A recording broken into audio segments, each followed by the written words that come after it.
మాతృదేవోభవ. కచ్చిరేగడి వేళ కాపాడు ప్రేమ, కరుణించి కనువిచ్చి కాపాడు ప్రేమ, విచ్చుకొనుచున్నట్టి విరి వంటి ప్రేమ, వీధులానంటిన వెన్నంటు ప్రేమ, చిచ్చు మృంగియుతేన చిలికించు ప్రేమ, చిగురాకులే కల్గు చెట్టంత ప్రేమ, ఇచ్చి పుచ్చుకొనంగ ఎరుగది ప్రేమ, ఈ విశ్వమే నీకు ఇచ్చిన ప్రేమ, మన తల్లి తరువోజ మన మనఃపూజ, మన జన్మమునకామె మధుమాధవీజ. ఏబిఎన్ ఆంధ్రజ్యోతి ప్రేక్షక మహాశయులందరికీ నవజీవన వేదం అనే కార్యక్రమంలో 696వ భాగానికి స్వాగతం పలుకుతున్నాం. సరిగ్గా మనం ఈ మాతృ ప్రార్థనకు అనుకూలమైన ఘట్టంలోనే ప్రవేశిస్తున్నాం.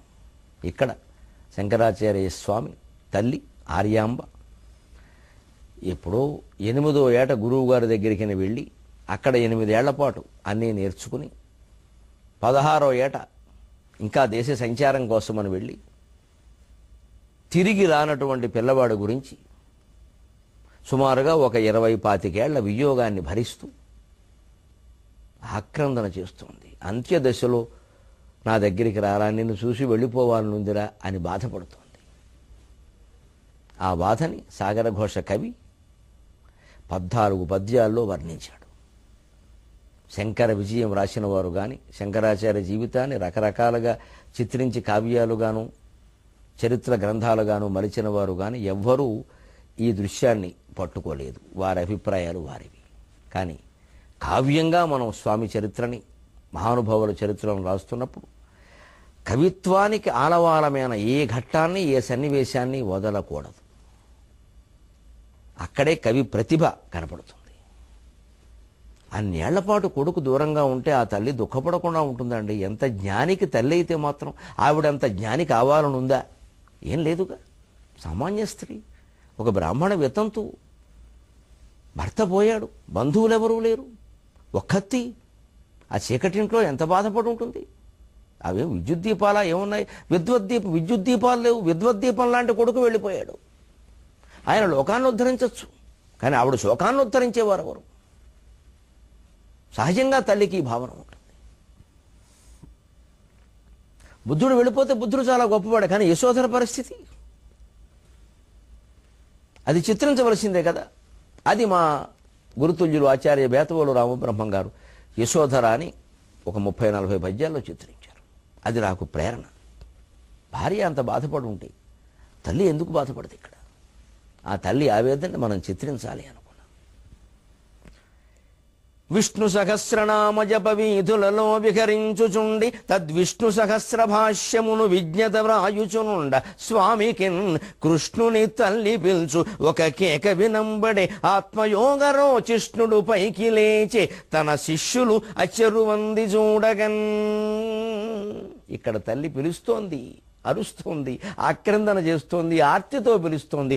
కుర్రా శంకర ఎందుపోయితివిరా, గొంతెత్తలేకుంటిరా, మొర్రోయన్నను వింటివా, ఇతరులన్ ముక్తాత్ములంజేయగా వెర్రింజేసితి నన్ను అంత్యదశలో వేధింతువా, రమ్మురా అర్రుంజాచితి గోవు పోలికను వత్సారార ఆలింపరా. కాశీలో కనిపించే నీ కొడుకు ఉద్గ్రంథంబులన్ వ్రాసినాడు, ఆశావ్యాప్తము వాని కీర్తి కవిగా వ్యాఖ్యాతగా వేత్తగా ఈశాను కడుపారగంటివని ఇందెవ్వారు పల్కంగా నేనాశం చూచుచునుంటి నీ కొరకు నా కన్యాయమున్ చేసెదే. నీటిని మోసి తెచ్చుటకు నేను శ్రమం పడిపోతినంచు ఆ ఏటిని మూటగట్టి మన ఇంటికి ముంగిట పెట్టలేది. ఆనాటి విచిత్ర సంఘటన నన్ను మ్రాన్పడజేసే నేడు మున్నీటిని మోయుచుంటిని కనీనికలందున చూడరావుగా. నేడు మున్నీటిని మోయుచుంటిని కనీనికలందున చూడరావుగా. తండ్రి గతించిపోయే, పినతండ్రులు పెద్దలు లేకపోయిరి, ఇల్లాండ్రను సూటి మాటలు తలంపులు చింపులు చేయు. లోకులేమండ్రను మాటకేమి శంకర, లోకులేమండ్రను మాటకేమి పరమాత్మ దయారసలబ్ధమైన నీ గుండ్రని మోము జూచు ఒక కోరిక బిడ్డ, నీ గుండ్రని మోము జూచు ఒక కోరిక నన్మరణింపనీదురా. ఎన్ని నోవులు చేస్తే పుట్టావురా తండ్రి, అంతలోనే కనపడకుండా పోతావా నాయన. కడుపున కాయగాసునని కన్నులు కాయలుగాయ చూచి, నేనుడుగక నోములు వ్రతములు ఊపిరిదీయక చేసి చేసి, ఆ వడకుల గుట్ట అల్లుని కృపన్ నిన్ను గంటిని లేక లేక, పుత్రుడా ఇటులుండి యుండి ఎదగృచ్చదే సన్యసనోగ్రశూలమున్. పుత్రుడా ఇటులుండి యుండి ఎదగృచ్చదే సన్యసనోగ్రశూలమున్. అమ్మయటన్న గొప్ప బిరుదాంకము నిన్గని పొందియుంటి. జీవితానికి సార్థకత లభించింది నాయన. చక్కని కాపురం చేశాను, పండంటి బిడ్డను కన్నాను, అంతే, ఇంకేం దక్కింది. అమ్మయటన్న గొప్ప బిరుదాంకము నిన్గని పొందియుంటి. రామమ్మ కుమారు పెండ్లియట, అచ్చమ్మ కోడలి కానుపంట, సుబ్బమ్మయు మా అమ్మ అయ్యనట. రావమ్మ కుమారు పెండ్లియట, అచ్చమ్మ కోడలి కానుపంట, సుబ్బమ్మయు మా అమ్మ అయ్యనట. అన్న శుభమ్ములు విన్న శంకర, అన్న శుభమ్ములు విన్న గర్భమున్ సుమ్మలు చుట్టెడిన్, కనులు శూన్యములన్ వెదుకంగనేగెడిన్. గర్భమున్ సుమ్మలు చుట్టెడిన్, కనులు శూన్యములన్ వెదుకంగనేగెడిన్. నాన్న, ఆ చదువులు ఇక్కడ చదువుకోకూడదా? మన ఊళ్ళో పండితులు సరిపోరా నీకు చెప్పడానికి? కలియో గంజియో తాగి నా ఎదుట ఎక్కాలు చెప్పినంజాలు, కలియో గంజియో తాగి నా ఎదుట ఎక్కాలు చెప్పినంజాలు. విద్యలు వేదములు శాస్త్రబోధనలు మిథ్యావాదముల్ భేదముల్ పిలకల్ బట్టుటలేల నీకు. విద్యలు వేదములు శాస్త్రబోధనలు మిథ్యావాదముల్ భేదముల్ పిలకల్ బట్టుటలేల నీకు. మది బెంబేలెత్తెడిన్ నాకు గొప్పలు సన్మానములు అందలాలు జననీ వాత్సల్యమున్ మించునా. గొప్పలు సన్మానములు అందలాలు జననీ వాత్సల్యమున్ మించునా. పోనీ అద్వైతం ఏదో నాకు చెప్పకూడదురా ఇంట్లో కూర్చుని, నేనందుకు యోగ్యురాలను కాదా నాయన? తల్లికి బోధ చేసిన వృధాయైపోవునే కాలమెల్ల, తల్లికి బోధ చేసిన వృధాయైపోవునే కాలమెల్ల. ఈ ఎల్లరు గూడి విన్న భవదీయ సుధామయ వాక్యధార నీ తల్లి కొసంగలేవి. తల్లికి బోధ చేసిన వృధాయైపోవునే కాలమెల్ల. ఈ ఎల్లరు గూడి విన్న భవదీయ సుధామయ వాక్యధార నీ తల్లి కొసంగలేవి. బహుధా తపియింతును నాదు బిడ్డ మాటల్ లహరీ మనోజ్ఞములు ఇటన్ ప్రవహించునే నాకు దక్కునే, ఇటన్ ప్రవహించునే నాకు దక్కునే. లోకమునుద్ధరించు అతిలోక కుమారుని గంటి వంచు, ఈ లోకులు పల్కరించు తరి. లోకమునుద్ధరించు అతిలోక కుమారుని గంటి వంచు, ఈ లోకులు పల్కరించు తరి. లోపల ఏదొక్కలుక్కు మంచను చీకటి జీవయాత్రకు ఇక చేతికి ఊతము లేకపోయే శంకర. చీకటి జీవయాత్రకు ఇక చేతికి ఊతము లేకపోయే. నా శోకమును ఉత్తరించగల సోనులు వేరెవరయ్య శంకర. తలచిన ఒత్తునంటివి ఏమన్నావయ్యా వెళ్ళేటప్పుడు? అమ్మా ఎప్పుడు తలుచుకుంటే అప్పుడు వస్తా అన్నావు, అబద్ధం మాట్లాడావు నాయన. ఆచార్యుడు అయితే కావచ్చు, జగద్గురువు అయితే కావచ్చు, అబద్ధం చెప్పావు నాకు. తల్లి తలచిన ఒత్తునంటివి వృధా మొగమోటపు మాట గాని నిన్ తలవని వేళయుంగలదే. ఇంకెవరున్నారా నాకు తలుచుకోవడానికి? తల్లి తలచిన ఒత్తునంటివి వృధా మొగమూటపు మాటగాని నింతలవని వేళయుంగలదే దర్శనమిచ్చిన జాడలేదు. అవునులే తండ్రి, నీ వలచిన శాస్త్రముల్ నిగమ భాష్యములున్ దివిజాలయములున్, నీ వలచిన శాస్త్రముల్ నిగమ భాష్యములున్ దివిజాలయములున్ తలపగనీగ నన్ను జడదారికి గుండెలు చెమ్మగిల్లవే. ఎందుకులే తండ్రి ఈ కంఠశోష, నేను నీకేం చేశానని నిన్ను అడగడానికి హక్కు ఉంటుంది నాకు. పాతబకాయులున్నట్టుల పాఠములను ప్రవచించుచుంటి, ఈ చేతుల ఏమి చేసి తిని సేవలు పెండ్లియ పెరటం, నా చేతులు దాటిపోయితివి చెరువు మొసళ్ళని మాయ చేసి, నా చేతులు దాటిపోయితివి చెరువు మొసళ్ళని మాయ చేసి, నీ చేతుల దాటిపోవగల శ్రీకరమౌ స్థితి నిమ్ము పుత్రక, శ్రీకరము స్థితి నిమ్ము పుత్రక. ఒక్క మాట తండ్రి చివరిగా, నువ్వు వస్తావు నాకు తెలుసు. తల్లికిచ్చిన మాట తప్పు, నువ్వు వస్తావు, నీ చేతుల మీదే నన్ను పంపేస్తావు నాకు తెలుసు. కానీ ఏమోరా, అందరూ అంటున్నారా, నాకు నమ్మకం లేదు. కానీ వస్తావమ్మా, ఒత్తువటన్న నమ్మకము బాయెదుగాని కుమార శంకర, ఒత్తువటన్న నమ్మకము బాయెదుగాని కుమార శంకర. ఎత్తుల నాటి బిడ్డవు ఇప్పుడేమని పోల్చను, ఎత్తుల నాటి బిడ్డవు ఇప్పుడేమని పోల్చను. లోకమెల్ల హోరెత్తి వచించుచున్నటుల, లోకమెల్ల హోరెత్తి వచించుచున్నటుల, ఈశ్వరితో శశితో శిరోగ్రభాస్వత్తటిని ప్రవా పరివారముతో, ఈశ్వరితో శశితో శిరోగ్రభాస్వత్తటిని ప్రవాహ పరివారముతో భవమార్పరమ్మికన్, భవమార్పరమ్మికన్. నిజానికి ఇవి 14 పద్యాలండి. ఒక్క పద్యం ఆయన వచ్చినప్పుడు పద్యం ఉంది, దాంతో కలిపితే 14. ఈ 14 నేను రాయడానికి పడిన వేదన ఇంత అంతా కాదండి. ప్రేక్షకులు నాకు ఇంక అంతకంటే ఆప్తులు ఎవరు ఉండరు కాబట్టి, అన్ని విధాల వారే కాబట్టి చెబుతున్నా. తల్లితో చెప్పినట్టు, తండ్రితో చెప్పినట్టు, అన్నదమ్ములతో చెప్పినట్టే.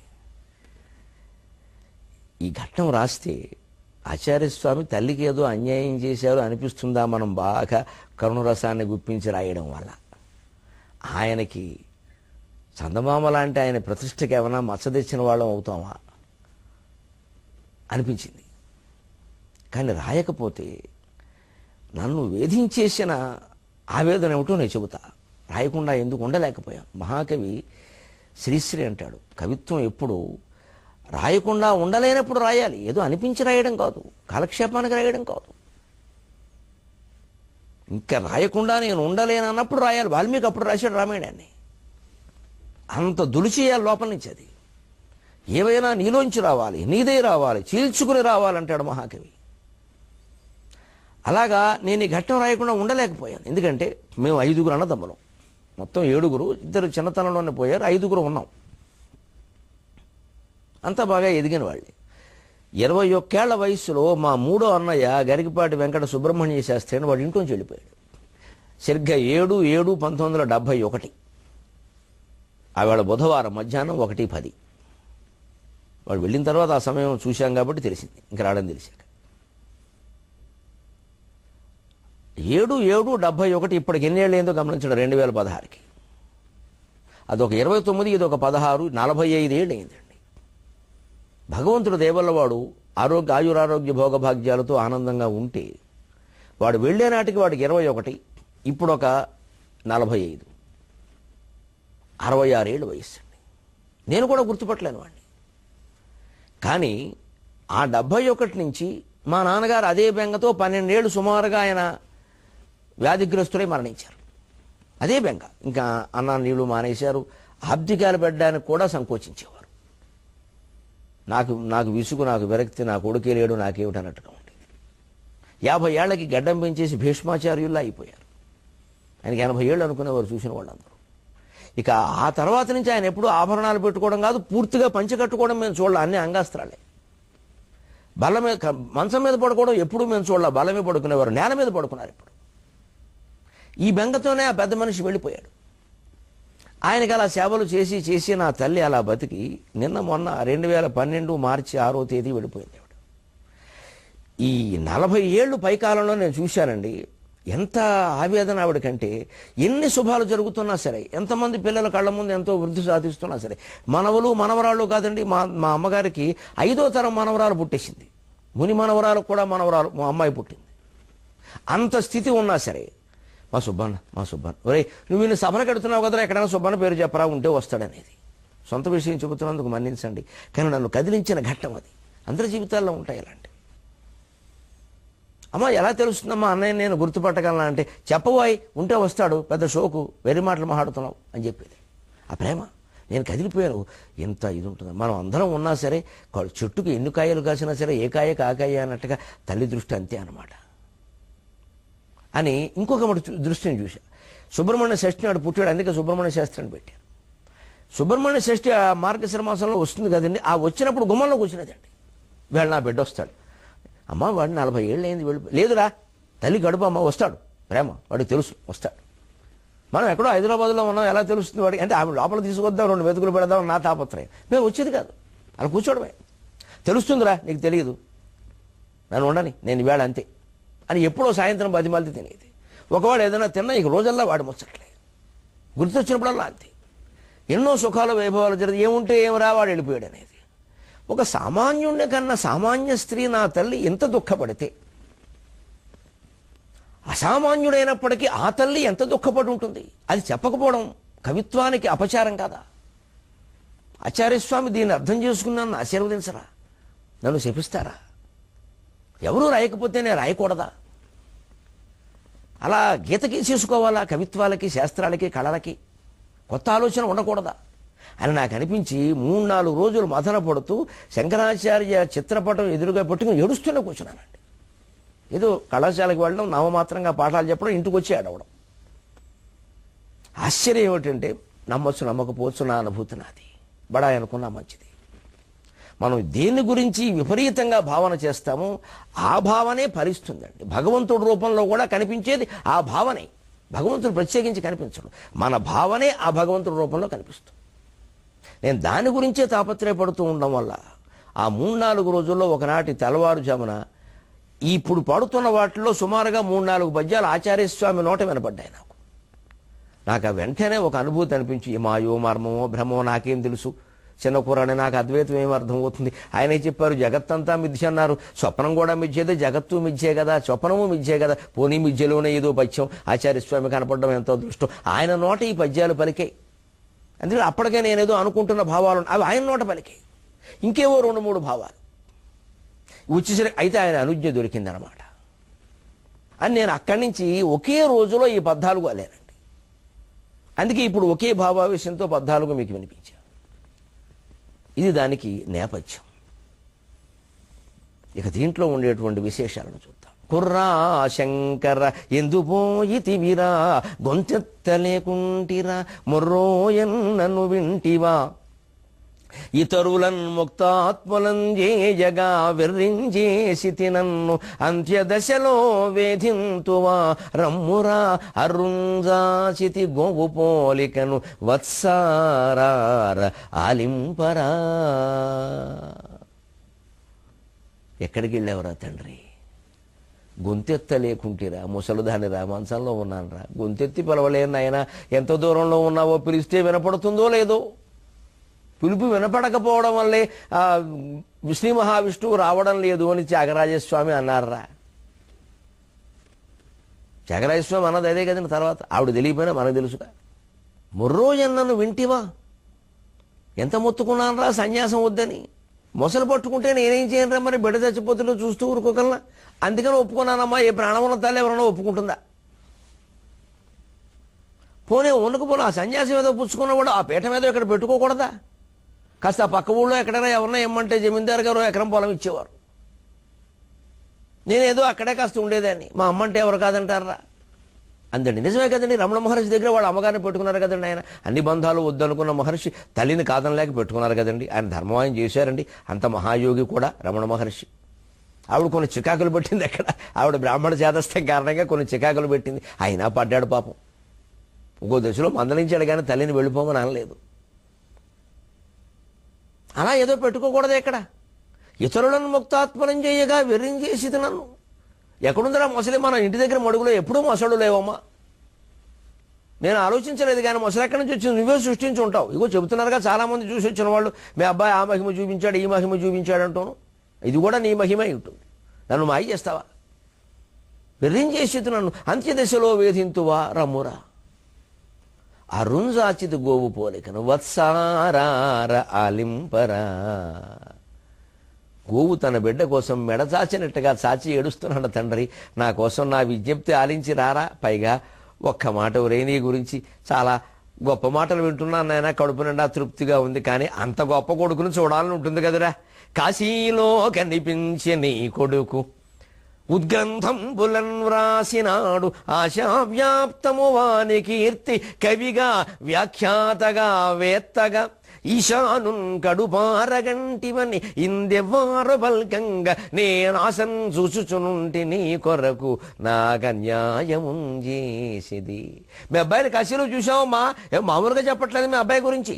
మనీషా పంచకంట చుండాలుడు కనపడ్డాట, ఈయన ఏదో మాట్లాడాట. శివుట్ట ఆయన సాక్షాత్తు. ఎన్ని మహిమలు చెప్పుకుంటున్నారో మీ అబ్బాయి గురించి అంటే, అబ్బాయి మా అబ్బాయి శివుడా ఏమిటో, అటువంటి శివుడు నాకు దక్కకుండా పోయాడు. శివుడు అనగా మరింత బెంగ.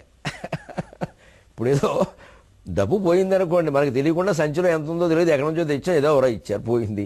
అందులో ఏముందో తెలియనప్పుడు కొంత బెంగ, అందులో చాలా ఉందని 10 లక్షలు అంటే ఇంకాస్త బెంగ ఎక్కువ. అలాగా అబ్బాయి అన్నప్పుడు ఒక బెంగ, ఆయన శివుడు అంటే ఇంకాస్త బెంగ. ఆ శివుడు నా దగ్గర ఉండకూడదా? నాకెంత పుణ్యం, ఎంత గొప్పవాడైతే నాకు దక్కనప్పుడు. కాశీలో కనిపించే నీ కొడుకు ఉద్గ్రంథంబులను రాసినాడు. చాలా పెద్ద పెద్ద గ్రంథాలట, మా ప్రస్థానత్రయానికి భాష్యం రాసి. అవేమిటి అంది ఆవిడ. మా ఆయన రాద్దామనుకుని వదిలేశారులే, ఆయన అయి ఉంటాయి అనుకుంది ఆవిడ. చాలా వాటికి రాశాడమ్మా. ఆశావ్యాప్తం వాని కీర్తి.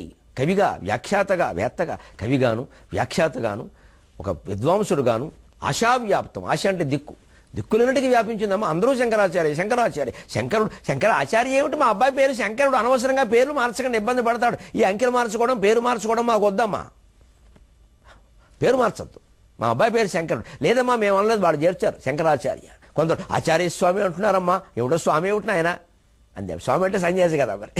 అందుకని ఆశావ్యాప్తం వాని కీర్తి. కవిగా వ్యాఖ్యాతగా వేత్తగా ఈశానున్ కడుపారగంటివి. అమ్మోయ్ నువ్వు కన్నా సామాన్యులు కాదమ్మా. మేము మాటలన్నీ విన్నాకే ఏమైనా సరే ఆర్యాంబను చూడాలి.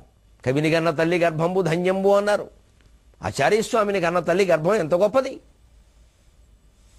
అంచేత నిన్ను చూసి తీరుతావమ్మా. శివుడికి తల్లి లేదని వింటున్నావు, నువ్వు శివుడిని కన్నావు. అందుకోసం నన్ను చూద్దామని వచ్చాం. ఈశానున్ కడుపారగంటివని. ఇందెవ్వరు పలకింగ మొన్న వచ్చిన వాళ్ళు ఎవరో మాట్లాడరా, వాళ్ళ పేర్లు ఏమైనా రాసుకున్నారో నాకేమైనా పనే. నేను ఆశను చూచుచునుంటే నీ కొరకు నాకు అన్యాయం చేసేది. అంత గొప్ప కొడుకు వచ్చి నాకు కనపడితే 2 ముద్దలు తన చేత్తో తినిపిస్తే, 2 ముద్దలు నేను వండి పెడితే, నా చేత్తో తినిపిస్తే, వాడు నాకు తినిపిస్తే ఎంత బాగుంటుందని చూస్తున్నాడు. ఈ మాత్రం తల్లి ఆశించకూడదురా? ఒరే ఆశించకూడదేమిటి నాయన? ఆశించకుండానే ఎన్ని చేసేవరా? నీటిని మోసి తెచ్చుటకు నేను శ్రమం పడిపోతినంచు, ఆ ఏటిని మూటగట్టి మన ఇంటికి ముంగిట పెట్టలేదే. ఆనాటి విచిత్ర సంఘటన నన్ను నుమ్రాన్పడజేసే. నేడు మున్నీటిని మోయుచుంటిని కనీని కలందున శంకర. నేడు మున్నీటిని మోయుచుంటిని కనీ కలందున చూడరావుగా. పూర్ణా నది నుంచి నీళ్లు తెచ్చుకోవడానికి నేను తెచ్చుకుంటూ మధ్యలో కాస్త ఆయాసపడ్డానని, జారిపడ్డానని ఎవరో చెబుతుంటే 7 ఏళ్ల వయసులో పరిగెత్తుకుంటూ వచ్చేసి, అమ్మా నువ్వు ఎందుకు నీళ్ళకి వెళ్ళావు, నేను పెడతానంటే వద్దంటావు. కుర్రాడవి నీకెందుకురా అంటే, నీకెందుకు నువ్వు ఊరుకో అని. ఏ తపశ్శక్తిరా, ఏ మహిమరా, ఎప్పటికీ ఊళ్ళో వాళ్ళు చెప్పుకుంటున్నారా. పూర్ణానదిని నీ మంత్రశక్తితో ఆహ్వానించావు తండ్రి ఇక్కడికి, మన ఇంటి ముందు ప్రవహించేలా చేసావు. ఆ ఏటిని మూటగట్టి మన ఇంటికి ముంగిట పెట్టలేదు. ఎవరైనా నీటిని మూట కడతారా అంటే ఇక్కడ వ్యంగ్యం. నీ మాటలు కూడా నీటి మూటల్లాగా అయిపోయాయి నాయన. అలాగా నీటిని మూటగట్టుకే మహామహిమ కలిగిన వాడివి, నీ మాటలు కూడా నీటి మూటలు అయిపోతున్నాయిరా. ఆ ఏటిని మూటగట్టి మన ఇంటికి ముంగిట పెట్టలేదు. నా కోసం నదిని ఇక్కడికి ఆకర్షించావు అందే. ఇప్పటికి ప్రత్యక్ష నిదర్శనం అండి. మీరు శంకరాచార్య పుట్టిన ప్రదేశంలో ఇప్పుడు శంకర సంస్కృత విశ్వవిద్యాలయం అని యూనివర్సిటీ కట్టారు. పూర్ణా నది ఎక్కడో దూరంగా ప్రవహించేది. ఒక పాయ ఇలా వచ్చి ఈ ఇంటిని ఇలా చుట్టుకుని వెళ్ళిందండి. ఆయన తపశ్శక్తిగా, ఆయన మహామహిమకి ప్రత్యక్ష నిదర్శనాలు ఎప్పటికీ ఉన్నాయి. కనకధార గురించి కానీ ఈ పూర్ణానది గురించి కానీ ఇంకా ఇతరత్ర ఈ మహిమలు చాలు మనకి. పరకాయ ప్రవేశంతో స్వామి చరిత్రను పాడు చేయక్కల, అది సిద్ధాంత విరుద్ధం. అది ఇంకా పెంచేసి స్వామిని భూతప్రాత పిశాచాల మాంత్రికుని చేయకూడదు. ఆయన గొప్ప జ్ఞాని, గొప్ప తత్వవేత్త. ఇవి చాలు. ఇవి సాత్వికమైన విషయాలు. ఇవి తల్లి కోసం చేశాడు, పేదరాల కోసం చేశాడు. తల్లి లాంటి మరో తల్లి పేదరాల కోసం చేశాడు. ఇటువంటివి చాలండి. ఇంకో విపరీతాలు చేయక్కర్లేదు మనం. వాటి వల్ల ఆయన గొప్పవాడని చెప్పక్కల్లా. ఈ జ్ఞానం అంతా ఏమిటి? ఈ సామాన్యుడికి ఉండే జ్ఞానం ఇది. నీటిని మోసి తెచ్చుటకు నేను శ్రమం పడిపోతున్నంచు ఆ ఏటిని మూటగట్టి మన ఇంటికి ముంగిట పెట్టలేదు. ఆనాటి విచిత్ర సంఘటనను అనునుమ్రానపడ చేసి ఇప్పుడెవరో కాశీలో ఏదో రాశారు చేశారని చెప్పడం ఏమిట్రా? నేనే నా చిన్నతనంలో చూశాను నా బిడ్డ మహిమ. ఇప్పటికి తలుచుకుంటే ఏమిటో మనం అనపడిపోతూ ఉంటాం. మనవాడే అయ్యో క్షణంలో వచ్చేసిందమ్మా ఏమిటిది. అందుకే ఇప్పుడు కూడా ఎక్కడ ఉన్నా సరే నా పిలుపుకి స్పందించి క్షణంలో వస్తావనే నిన్ను పిలుస్తున్నాను నాయన, అమ్మా వస్తున్నానమ్మా అంటున్నాడు ఆయన. ఆయన వచ్చేస్తారండి. ఈవిడ పిలవగానే ఆయన వచ్చేసాడు. కానీ మరి నా సరదా తీరాలి కదా, నా కవిత్వం. ఆచార్యస్వామి గురించి నేను ఇన్ని పద్యాలు చెప్పాను, నా జీవితంలో నేను మురిసిపోవాలి కదా. ఇందులో ఇంకొక ఆశ్చర్యం ఏమిటంటే శంకరాచార్య గురించి నేను రాద్దామనుకున్న పద్యాలన్నీ రాసేశాక కావ్యానికి అదే ప్రాణం, ఆయనకే అంకితం ఇచ్చాం కాబట్టి చాలా ప్రాణం పెట్టి రాశా. ప్రస్థానత్రయానికి ఆయన ఎలా ప్రాణం పెట్టారో ఈ మూడో ఆశ్వాసంలో శంకరాచార్య ఘట్టాన్ని నేను అలా ప్రాణం పెట్టేశాను. కానీ అలా రాశాక చిత్రంగా లెక్క పెడితే ఇంకా రాయాల అవసరం ఇంకేమైనా ఉన్నాయా లెక్క పెడితే 32 అయినా సరిగ్గా. ఆయన బతికింది 32 ఏళ్ళు, సరిగ్గా 32. అంతే. ఆ 32తో నేను ముగింపు పలికా. మళ్ళీ 23:30 గంటల్లో కలుద్దాం. అంతవరకు తెలుగులో మాట్లాడదాం.